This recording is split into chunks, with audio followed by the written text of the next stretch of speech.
Ketika makan siang beberapa hari yang lalu, sahabat dan partner bisnis saya membuka pembicaraan. Barusan gue abis ngajar di Stanford University bro, online kelas. Kelasnya 500-an orang yang hadir, kebanyakan mahasiswa S2 dan S3, plus profesor kampus. Gue lagi fire up aja tadi. Gue nantang diberondong dengan pertanyaan-pertanyaan yang sulit, bahkan itu yang gue harapkan. Emang seperti apa pertanyaan yang sulit itu bro? Seperti AUKUS, kuat, ya itu mah makanan lu, dimana sulitnya. 6 bulan yang lalu bahkan kita sudah diskusi yang membuat kepala gue meledak. Lu seneng lagi. Dengan AUKUS, lu bilang nggak kebijakan luar negeri Indonesia tuh dodol di kelas tadi? Saya bertanya. Ya enggak lah, dijawabnya dengan cepat. Kalau gue nih ya, kalau gue pasti gue bilang dodol kebijakan luar negeri negara tetangga itu. Bukan hanya kementerian terkait, tapi kebijakan ekonomi luar negeri dan kebijakan investasi dari luar negeri. Foreign directnya, gue libas sekalian kedodolannya berkaitan dengan AUKUS. Intinya sederhana, samain aja jawaban kita, negara tetangga dengan jawaban Thailand atau Malaysia. Netral. Kalau nggak berani seperti kebijakan Vietnam dan Filipina yang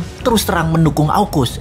Negara tetangga tahu nggak bilangnya apa? Tidak mendukung AUKUS. Benar-benar provinsi jadinya di mata dunia negara tetangga itu. Lalu apa efeknya? Efeknya yang gue takutkan adalah kelangkaan energi terjadi di negara tetangga tersebut. Demikian saya melanjutkan dialognya yang kali ini dia yang diam. Biasa dia menyimak kesoktahuannya si bosman. Perang saat ini bergeser ke arah perang energi setelah perang cuaca dimainkan. Perang cuaca dimainkan globalis dan salah satu yang mau ambil bagian adalah para fossil oil mogul atau para oligarki minyak dunia yang merasa tertantang dengan perangnya globalis. Kegenitan sok-sokan mau memakai baterai dan anti fossil oil membuat gerah penguasa energi yang faktanya di seluruh dunia sejauh ini 80% masih menggunakan gas, minyak bumi, dan batu bara. Lalu Tiongkok sok-sokan mau memimpin dunia sisi lawannya, yaitu akan menggunakan baterai, akan jadi raja baterai. Padahal 70% energi Tiongkok import yang masih pakai gas, minyak bumi, dan batu bara. Digeret lah harga batu bara ke $230 dan digeret harga gas ke harga tertinggi, kemudian digeret harga minyak mentah di atas $80. Bisa buat jedak harga BBM di negara tetangga nantinya sebentar lagi. Bukan itu aja, pastinya nggak ada dolar buat beli minyak dan gas karena stok fulus banyakan yuan jangan-jangan. Namanya juga provinsi. Makanya jangan sok-sokan anti AUKUS, netral aja, slow aja. Bisa nggak ada energi ntar di negara tetangga itu. Perang energi adalah senjata perang untuk memukul Tiongkok. Lama sudah kita menganalisa hal ini. Setelah perang biologi, perang pangan,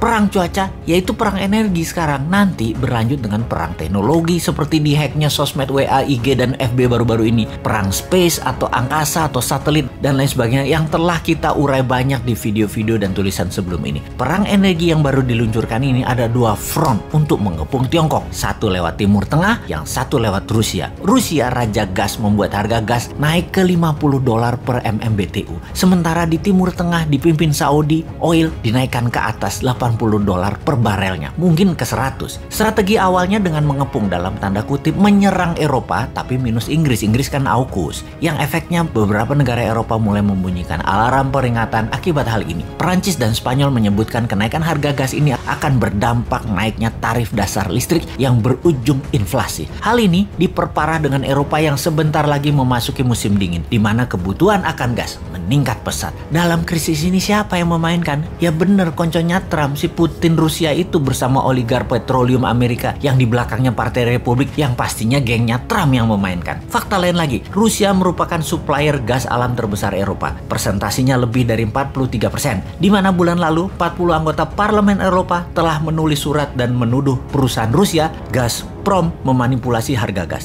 Dalam surat tuduhan itu, para anggota parlemen itu menyebutkan bahwa berkurangnya aliran gas merupakan upaya Moskow untuk menekan Eropa agar mau mengaktifkan pipa gas Nord Stream 2. Pipa gas Nord Stream 2 yang menjalar dari Eropa ke Jerman melalui Laut Baltik itu merupakan proyek yang telah diselesaikan. Namun, Jerman menolak aktivasinya. Kremlin pun menekan dengan strategi dikuranginya pasokan aliran gas ke Eropa yang melalui Ukraina yang memaksa Jerman mau mengaktifkan pipa gas Nord Stream 2. Amerika sendiri juga ikut bereaksi dalam krisis ini. Menteri Energi Amerika Jennifer Granholm mengatakan bahwa Eropa saat ini terancam dengan adanya isu kenaikan harga gas yang dimainkan oleh Rusia.